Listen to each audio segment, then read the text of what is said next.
Hi everyone, welcome to our channel Smart Studio.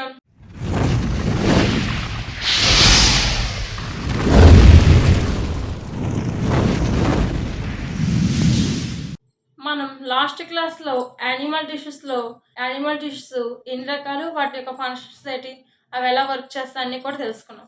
ఈ క్లాస్లో plant dishes గురించి తెలుసుకుందాం. అసలు టిష్యూ అంటే ఏంటి? సెల్స్ అనే గ్రూప్గా ఉండి అవి స్ట్రక్చర్లోనూ సిమిలర్గా చూడడానికి ఒకే విధంగా ఉండి నెక్స్ట్ అవి అన్నీ కలిసి ఒకే రకమైన ఫంక్షన్ చేస్తే వాటిని టిష్యూ అంటాం. ఓకే, ఇప్పుడు మనం ప్లాంట్ టిష్యూస్ గురించి తెలుసుకుందాం. ప్లాంట్ టిష్యూస్ అనేవి మెయిన్లీ 2 types. అందులో first one meristematic tissue, next second one permanent tissue. Okay, plant tissues అనే మెయిన్లీ 2 types, అవి meristematic tissue and permanent tissue. First one అంటే మెరిస్టెమాటిక్ టిష్యూ. సో మనకి ఇందులో ఉండే సెల్స్ అన్నీ కూడా చాలా డిఫరెంట్గా ఉంటాయి. ఎలా ఉంటాయి? డిఫరెంట్గా ఉంటాయి. ఓకే, అలాగే మెయిన్లీ మెరిస్టెమాటిక్ టిష్యూలో ఉన్న సెల్స్ అన్నీ కూడా సెల్ డివిజన్ జరుగుతాయి. సెల్ డివిజన్ జరిగి గ్రోత్ అంటే ప్లాంట్స్ గ్రోత్ అవ్వడానికి యూజ్ అవుతాయి అన్నమాట. సో మనకి ఏదైనా ఒక సెల్ ఉంది, ఆ సెల్ డివిజన్ జరిగితేనే కదా మోర్ సెల్స్ అనేవి ఫామ్ అవుతాయి. సో అలాగే ఈ మెరిస్టెమాటిక్ టిష్యూ ఎందుకు యూజ్ అవుతుంది? సెల్ డివిజన్ జరగడానికి. అలాగే ప్లాంట్స్ గ్రోత్ అనేది పెరగడానికి కూడా మనకి ఈ మెరిస్టెమాటిక్ టిష్యూ అనేది యూజ్ అవుతుంది. ఓకే, నెక్స్ట్ దీని యొక్క క్యారెక్టర్స్ మనం చూస్తే ఇందులో మెరిస్టెమాటిక్ టిష్యూలో ఉన్న సెల్స్ అన్నీ కూడా చాలా యాక్టివ్గా ఉంటాయి. సో ఇవి చాలా యాక్టివ్గా ఉంటాయి అన్నమాట. ఓకే, నెక్స్ట్ ఇంకా ఏంటంటే ఇందులో ఉన్న సెల్స్ అన్నీ కూడా స్మాల్ సైజ్లో ఉంటాయి. ఇందులో న్యూక్లియస్ ఉంటుంది. ఏముంటుంది? న్యూక్లియస్ ఉంటుంది. ఇంకా మనకి ఇందులో సైటోప్లాజం అనేది చాలా థిక్గా ఉంటుంది. ఎలా ఉంటుంది? చాలా థిక్గా ఉంటుంది అన్నమాట. అంటే ఒక జెల్లీ టైప్. చూడండి, మనకి కొన్ని జిగురుగా ఉంటాయి కదా, సో అలాగే మనకి ఇందులో ఉన్న సైటోప్లాజం అంటే అక్కడ చాలా థిక్గా జెల్లీ టైప్లో ఉంటుంది. ఓకే, నెక్స్ట్ ఇందులో ఇంటర్ సెల్యులర్ ప్లేసెస్ అనేవి ఉండవు. అంటే మనం లాస్ట్ టైం తెలుసుకున్నామా ఇంటర్ సెల్యులర్ ప్లేసెస్ అనేవి. సో ఇందులో ఇంటర్ సెల్ ప్లేసెస్ అనేవి ఉండవు. ఓకే, ఇందులో ఏముండవు? ఇంటర్ సెల్యులర్ ప్లేసెస్ అనేవి ఉండవు. అలాగే ఇందులో ఇంకోటి అంటే వ్యాక్యూల్స్ అనేవి కూడా ఉండవు. ఇంకేముండవు?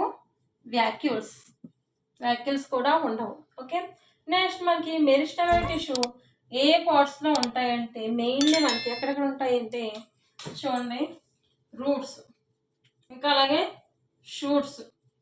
ఓకే, ఈ షూట్స్ యొక్క టిప్ దగ్గర ఈ మెయిన్లీ మెరిస్టెమాటిక్ అండ్ టిష్యూ అనేది ఉండి అక్కడ గ్రోత్ అవ్వడానికి, సెల్ డివిజన్ అవ్వడానికి యూజ్ అవుతాయి. ఓకే, అలాగే ఇందులో మనకి మెచ్యూర్ సెల్స్ ఏమవుతాయి అంటే, సో మెరిస్టెమాటిక్ టిష్యూలో ఏర్పడిన సెల్స్ అన్నీ కూడా అవి మెచ్యూర్ అయిన తర్వాత డిఫరెంట్ టైప్లో ఉన్న టిష్యూస్ కింద అవి కన్వర్ట్ అయిపోతాయి. ఎలా కన్వర్ట్ అయిపోతాయి? డిఫరెంట్ టైప్ ఆఫ్ టిష్యూస్ కింద అవి మారిపోతాయి అన్నమాట. ఓకే, చూడండి, ఈ మెరిస్టెమాటిక్ టిష్యూ అనేది ఏ పార్ట్స్లో ఉంటుందో ఇప్పుడు నేను ఒక చిన్న బ్రాంచ్ ద్వారా మీకు చూపిస్తాను. చూడండి, ఇది ఒక జామ్ మొక్క. ఓకే, మనకి మెరిస్టెమాటిక్ టిష్యూ అనేది మెయిన్లీ ఎక్కడ ఉంటుంది అంటే చూడండి, ఇక్కడ అప్పర్ పార్ట్స్ ఉన్నాయి కదా, సో ఈ అప్పర్ పార్ట్లో అక్కడ గ్రోత్ అవుతున్నాయి కదా, సో ఇటువంటి ప్లేసెస్లో. అలాగే ఇక్కడ చూడండి లీవ్స్ ఏర్పడుతున్నాయి కదా, సో ఇటువంటి ప్లేసెస్లో మనకి మెరిస్టెమాటిక్ టిష్యూ అనేది ఉంది. ఇవి నెక్స్ట్ ఇలా గ్రోత్ అవ్వడానికి అంటే హైట్ పరంగా గ్రోత్ అవ్వడానికి ఈ మెరిస్టెమాటిక్ టిష్యూ అనేది యూజ్ అవుతుంది. అలాగే నెక్స్ట్ ఇంకోటి రూట్ టిప్స్, అంటే రూట్స్ యొక్క టిప్స్ దగ్గర కూడా మనకి ఈ మెరిస్టెమాటిక్ టిష్యూ అనేది ఉంటుంది. సో మనం రూట్స్ కూడా ఒకసారి చూద్దాము. దీనికోసం మనం ఒక ప్లాంట్ తీసుకున్నాము. చూడండి, రూట్స్ ఉన్నాయి కదా, ఈ రూట్స్ దగ్గర చూడండి రూట్ టిప్స్ అంటే చివరి భాగం. సో ఈ చివరి భాగం అనేది గ్రోత్ అవ్వడానికి మనకి ఈ మెరిస్టెమాటిక్ టిష్యూ అని జరుగుతుంది. సో ఇందులో ఒక రూటే ఉందా, సో రూట్లు అన్నీ కూడా చాలా రూట్స్ ఉన్నాయి కదా, సో ఈ రూట్స్ అన్నీ కూడా గ్రోత్ అవ్వడానికి మెయిన్లీ మనకి యూజ్ అయ్యేది ఈ మెరిస్టెమాటిక్ టిష్యూ అనేది యూజ్ అవుతుంది. సో ఈ మెరిస్టెమాటిక్ టిష్యూ ఉండడం వల్లే షూట్స్ కానీ అలాగే రూట్స్ కానీ గ్రోత్ అవుతూ ఉంటాయి. ఓకే, సో చూసారా ఇందులో రూట్స్ అనేవి ఎన్ని రూట్స్ ఏర్పడాయో. సో అలాగే ఈ రూట్స్ అన్ని పెరగడానికి మనకి ఈ మెరిస్టెమాటిక్ టిష్యూ అనేది యూజ్ అవుతుంది. ఓకే, నెక్స్ట్ మళ్ళీ ఈ మెరిస్టమేటిక్ టిష్యూ అనేది 3 టైప్స్. ఓకే, ఎన్ని టైప్స్ ఇది మెరిస్టమేటిక్ టిష్యూ అనేది మళ్ళీ 3 టైప్స్. అంటే 3 టైప్స్ ఎలాగంటే అవి ఈ మెరిస్టమేటిక్ టిష్యూ ఉండి ప్లేస్ని బట్టి అవి మళ్ళీ 3 టైప్స్. సో అందులో ఫస్ట్ వన్ ఏంటంటే ఎపికల్ మెరిస్టమేటిక్ టిష్యూ. అలాగే second one lateral intercalary second one intercalary meristematic tissue. Next third one వచ్చి lateral meristematic tissue. Third one వచ్చి lateral meristematic tissue. Okay, so మనకి మెయిన్లీ ఈ మెరిస్టమేటిక్ టిష్యూ అనేది మళ్ళీ 3 types. So ఏంటి apical meristematic tissue, next second one intercalary meristematic tissue, next third one lateral meristematic tissue. So ఇప్పుడు మనం ఇందులో first one అయినా ఎపికల్ మెరిస్టమ్ టిష్యూ గురించి తెలుసుకుందాం. ఓకే, నెక్స్ట్ వన్ చూడండి, apical meristematic tissue. Mainly tissues అనేవి మనకి ఎక్కడ ఉంటాయంటే రూట్ టిప్స్ అలాగే shoot tips. Next shoot tips ఈ ప్లేసెస్లో ఉండి ఇక్కడ గ్రోత్ అవ్వడానికి ఈ ఎపికల్ మెరిస్టమేటిక్ టిష్యూ అనేది యూజ్ అవుతుంది. ఓకే, సో మనకి రూట్స్ టిప్స్ అంటే ఒకసారి మళ్ళీ చూద్దాం. చూడండి, సో చూడండి మనకి రూట్స్ ఉన్నాయి కదా, ఈ రూట్స్ దగ్గర apical meristematic tissue route tips అంటే ఒక రూట్ ఉంటే ఈ రూట్ నుండి మనకి చూడండి, ఈ రూట్స్ నుంచి చూడండి ఇంకా రూట్స్ అనేది ఫామ్ అవుతున్నాయి కదా. సో ఇలా రూట్స్ అనేవి ఏర్పడడానికి మనకి ఇక్కడ ఈ మెరిస్టమేటిక్ టిష్యూ అని ఇక్కడ రూట్ టిప్స్ దగ్గర చూడండి పెద్ద రూట్ నుండి చిన్న చిన్న రూట్స్ వచ్చాయి కదా. సో మళ్ళీ చిన్న రూట్ నుండి ఇంకా స్మాల్ రూట్స్ అనేవి ఫామ్ అవుతున్నాయి. ఓకే, ఈ రూట్స్ రావడానికి మెయిన్ గ్రోత్ అవ్వడానికి మనకి ఇక్కడ మెరిస్టమేటిక్ టిష్యూ అనేది యూజ్ అవుతుంది. ఓకే, అలాగే షూట్ టిప్స్ అంటే ఒకసారి ఈ బ్రాంచ్ చూడండి. సో మనకి బ్రాంచ్లోని ఈ అప్పర్ పార్ట్స్లో మనకి లీవ్స్ అనేవి గ్రోత్ అవ్వడానికి, అలాగే ఇక్కడ చూడండి ఈ లీవ్స్ అనేవి ఫామ్ అవుతున్నాయి కదా, ఈ ప్లేసెస్లో మనకి ఎపికల్ మెరిస్టమేటిక్ టిష్యూ అని ఉంటుంది. ఈ ఎపికల్ మెరిస్టమేటిక్ టిష్యూ ఎక్కడ ఉంటుందంటే ఒక బ్రాంచ్లో అప్పర్ పార్ట్లో ఉండేది ఎపికల్ మెరిస్టమేటిక్ టిష్యూ. సో ఈ అప్పర్ పార్ట్లో ఎపికల్ మెరిస్టమేటిక్ టిష్యూ అనేది ఉండి అక్కడ ప్లాంట్ అనేది హైట్ పరంగా గ్రోత్ అవ్వడానికి, అలాగే అక్కడ న్యూ లీవ్స్ అలాగే న్యూ బ్రాంచెస్ ఫామ్ అవ్వడానికి కూడా మనకి మెరిస్టమేటిక్ టిష్యూ అనేది యూజ్ అవుతుంది. ఓకే, సో మనకి ఇక్కడ బ్రాంచెస్ ఫామ్ అయ్యి చూస్తుంది ప్లాంట్లో మనం చూస్తే బ్రాంచెస్ అనేవి ఫామ్ అయ్యాయి. సో ఈ ప్లేసెస్లో అలాగే ఈ లీవ్స్ ఎక్కడైతే ఫామ్ అవుతున్నాయి కొత్త లీవ్స్ ఫామ్ అవ్వడానికి, అలాగే బ్రాంచెస్ ఫామ్ అయ్యే దగ్గర, అలాగే ఈ ఎండింగ్ పాయింట్ అంటే షూట్ టిప్స్ ఈ టిప్స్ దగ్గర మెయిన్లీ మనకి ఈ ఎపికల్ మెరిస్టమేటిక్ టిష్యూ అనేది ఉంటాయి. సో అవి ఉండడం వల్ల మనకి రూట్స్ టిప్ కానీ షూట్ యొక్క టిప్స్ కానీ ఫాస్ట్గా గ్రోత్ అవుతాయి అన్నమాట. ఓకే, సెకండ్ వన్ చూడండి, ఇంటర్కాలరీ మెరిస్టమేటిక్ టిష్యూ.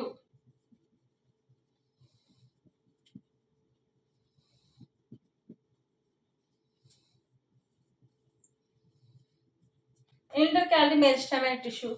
ఈ ఇంటర్కాలరీ మెరిస్టమేటిక్ టిష్యూస్ అనేవి ఎక్కడ ఉంటాయంటే లీవ్స్ ఫామ్ అయ్యే దగ్గర, అలాగే నోట్స్ దగ్గర ఉంటాయన్నమాట. ఓకే, ఎక్కడెక్కడ ఉంటాయి లీవ్స్ దగ్గర అలాగే నోట్స్ దగ్గర ఇంటర్కాలరీ మెరిస్టమేటిక్ టిష్యూస్ అని యూజ్ అవుతాయి. ఓకే, ఒకసారి అవి కూడా చూద్దాం. చూడండి, సో ఇవి ఎక్కడెక్కడ ఉంటాయండి మెరిస్టమేటిక్ టిష్యూస్ అంటే లీవ్స్ ఫామ్ అయ్యే దగ్గర అంటే సో ఇలా లీవ్స్ ఫామ్ అయ్యే దగ్గర మనకు ఉంటాయి. అలాగే నోట్స్ అంటే మనకి బ్రాంచెస్ కనుక చూస్తే పర్టికులర్గా ఒక్కొక్క దగ్గర చిన్న చిన్న ఘాట్లు పెట్టినట్టు ఉంటుంది. ఓకే, సో ఇలా ఘాట్లు పెట్టినట్టు ఉంటాయి మనం బ్రాంచెస్ కనుక చూస్తున్నట్లయితే. సో ఆ నోట్స్ దగ్గర కూడా మనకి ఇంటర్కాలరీ మెరిస్టమేటిక్ టిష్యూస్ అనేవి ఉంటాయి. ఈ ఇంటర్కాలరీ మెరిస్టమేటిక్ టిష్యూ ఎక్కడ ఉంటాయి మెయిన్లీ ఇలా లీవ్స్ ఫామ్ అయ్యే దగ్గర, అలాగే నోట్స్ దగ్గర ఎక్కువగా ఉంటాయి. ఓకే, నెక్స్ట్ ఇవి మనం ఎక్కువగా చూస్తామంటే వీటిని మోనోకాట్స్ అలాగే గ్రాస్. ఎగ్జాంపుల్గా ఏం చెప్పుకోవచ్చు, గ్రాస్ అంటే గడ్డి, నెక్స్ట్ మోనోకాట్స్.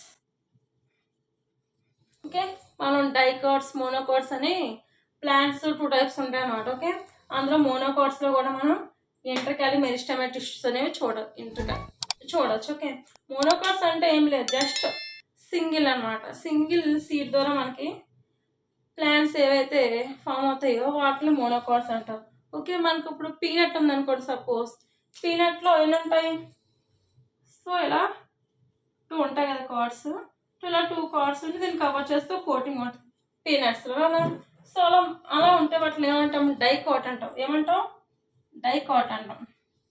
కానీ ఈ మోనోకాట్స్ అంటే సింగిల్ సీడ్ ఉంటుంది అనమాట. సో దాన్ని కవర్ చేస్తూ కోడ్ ఉంటుంది, పైన షెల్ కోటింగ్ అనేది ఉంటుంది. ఓకే, వాటిని మోనోకాట్స్ అంటాం. ఓకే, సో ఇలా మోనోకాట్స్లోని గ్రాస్లోని మనం ఇంటర్కాలి మెరిస్టెమేటిక్ టిష్యూస్ అనేది చూడొచ్చు. ఓకే, నెక్స్ట్ థర్డ్ వన్ చూడండి, lateral meristematic tissue. Next third one చూడండి, థర్డ్ వన్ ఏంటి? Lateral meristematic tissue.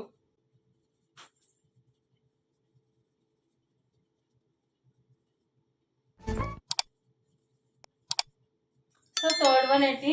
Lateral meristematic tissue. ఈ మెయిన్లీ మనకి ఎక్కడ చూస్తామంటే మెయిన్లీ స్టెమ్స్లో చూస్తాం.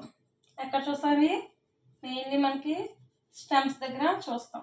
అంటే స్టెమ్స్ అనేవి చాలా స్మాల్గా ఉంటాయి కదా. సో స్టెమ్స్ అనేవి ఇంక్రీజ్ అవ్వడానికి, వాళ్ళ యొక్క స్పేస్ అనేది పెంచుకోవడానికి వీలుగా ఇవి ఈ లాటరల్ మెరిస్టెమేటిక్ టిష్యూ అనేది స్టెమ్స్లో ఉంటాయి. ఓకే, అలాగే ఇంకెక్కడ ఉంటాయి స్టెమ్స్లో అయినా? నెక్స్ట్ రూట్స్లో కూడా ఉంటాయి. ఎక్కడ ఉంటాయి? కానీ రూట్స్ దగ్గర కూడా ఈ లాటరల్ మెరిస్టెమేటిక్ టిష్యూ అనేది మెయిన్లీ మనకి స్టెమ్స్ దగ్గర, రూట్స్ దగ్గర ఉండి వాటి యొక్క లాటరల్ సైడ్ ప్లేస్ అనేది ఇంక్రీజ్ చేసుకోవడానికి యూజ్ అవుతాయి. ఎక్కడ? లాటరల్ సైడ్ ప్లేస్ అనేది ఇంక్రీజ్ చేసుకోవడానికి ఈ లాటరల్ మెరిస్టెమేటిక్ టిష్యూ అనేది యూజ్ అవుతాయి.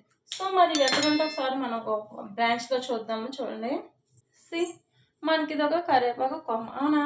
సో మనకి చూడండి, కరివేపాకు బ్రాంచ్ చూస్తే ఇది స్మాల్ సైజులో ఉంది, అవునా? అలా కాకుండా ఇక్కడ చూడండి, ఇది చాలా స్ట్రాంగ్గా ఉంది, వెడల్పు ఎక్కువ ఉంది, అవునా? సో మనకి ఈ ప్లేసెస్లో ఈ లాటరల్ మెరిస్టెమేటిక్ టిష్యూ అనేది ఉంటుంది. ఓకే, ఇది ఇలా. సో ఈ స్మాల్ సైజ్ నెక్స్ట్ ఇలా ఇంక్రీజ్ అవుతుంది, ఇంకా బిగ్ సైజ్ అవ్వడానికి వీలుగా ఇక్కడ ఈ లాటరల్ మెరిస్టెమేటిక్ టిష్యూ అనేది యూజ్ అవుతుంది. ఓకే, సో ఇలా ఉన్న బ్రాంచ్ నెక్స్ట్ ఏమవుతుంది? నెక్స్ట్ ఇలా ఫామ్ అవుతుంది, అవునా? సో ఇలా ఫామ్ అయిన బ్రాంచెస్ అనేవి నెక్స్ట్ గ్రోత్ అవుతూ వాటి యొక్క లాటరల్ సైడ్ అనేవి ఇంక్రీజ్ అవుతూ సో ఇలా పెరగడానికి వీలుగా మనకి ఈ లాటరల్ మెరిస్టెమేటిక్ టిష్యూ అనేది యూజ్ అవుతుంది. ఓకే, సో మనకి ఇలా ఉన్న బ్రాంచెస్ ఇలా ఫామ్ అవుతాయి. నెక్స్ట్ ఈ బ్రాంచెస్ ఇలా ఉండిపోతే ఇంకా ఇంక్రీజ్ అవుతాయి. సో ఇంక్రీజ్ అవి వాటి యొక్క వైడ్ ప్లేస్ని అవి లాటరల్ సైడ్ ప్లేస్ని అవి పెంచుకుంటూ పోతాయి. ఓకే, నెక్స్ట్ మనకి బిగ్ ప్లాంట్స్ చూస్తే కనుక ఎప్పుడైనా కట్ చేస్తే వాటిలో మనకి ఇలా కనిపిస్తుంటాయి, అవునా? సో వాటిలో మనకి ఇలా అవేంటి సర్కిల్ షేప్స్ అనేవి కనిపిస్తాయి. సో వాటిని బట్టి ఆ ప్లాంట్ యొక్క, ఆ ట్రీ యొక్క ఏజ్ అనేది మనం కాలిక్యులేట్ చేస్తాం. సో మరి అలా ఈ బెత్ అనేది పెరగడానికి ఎక్కువగా మనకి ఏం యూజ్ అవుతాయి? ఈ లాటరల్ మెరిస్టెమేటిక్ టిష్యూ అనేది యూజ్ అవుతాయి. ఈ మెయిన్గా ఇంకెక్కడ ఉంటాయంటే మనకి డైకాట్స్ యొక్క ట్రీస్లో కానీ ప్లాంట్స్లో కానీ మనం వీటిని చూడవచ్చు. ఓకే, అలాగే ఇంకేమన్నారు? రూట్స్. సో రూట్స్ యొక్క లాటరల్ సైడ్ ఇంక్రీజ్ చేసుకోవడానికి కూడా ఇది ఈ లాటరల్ మెరిస్టెమేటిక్ టిష్యూ అనేది యూజ్ అవుతుంది. ఓకే, సో మరి లాటరల్ సైడ్ అనేది చూడండి. సో ఈ రూట్స్ ఉన్నాయి కదా. సో ఈ రూట్స్ ఉన్నాయి కదా. సో ఈ రూట్స్ అనేది చూడండి, ఇక్కడ స్మాల్గా ఉన్నాయి, కానీ ఇక్కడ చాలా వైడ్గా ఉంది, అంటే వేసవి ఎక్కువైంది కదా. సో ఇలా పెరగడానికి వీలుగా, అంటే ఈ వైడ్నెస్ అనేది వెడల్పు అనేది ఎక్కువ ఇంక్రీజ్ అవ్వడానికి మనకి ఈ లాటరల్ మెరిస్టెమేటిక్ టిష్యూ అనేది రూట్స్లో యూజ్ అవుతుంది, అలాగే స్టెమ్స్లో యూజ్ అవుతుంది. Okay, at side. సో ఇలా ఇక్కడ యూజ్ అవ్వడం వల్ల ఏమవుతుంది? లాటరల్ సైడ్లో మనకి స్పేస్ అనేది వైడ్నెస్ పెరిగి వాటి యొక్క వెడల్పు అనేది ఇంక్రీజ్ అవుతుంది. సో ఓకే, దీంతో మనకి మెరిస్టెమేటిక్ టిష్యూ గురించి కంప్లీట్ అయింది. ఓకే.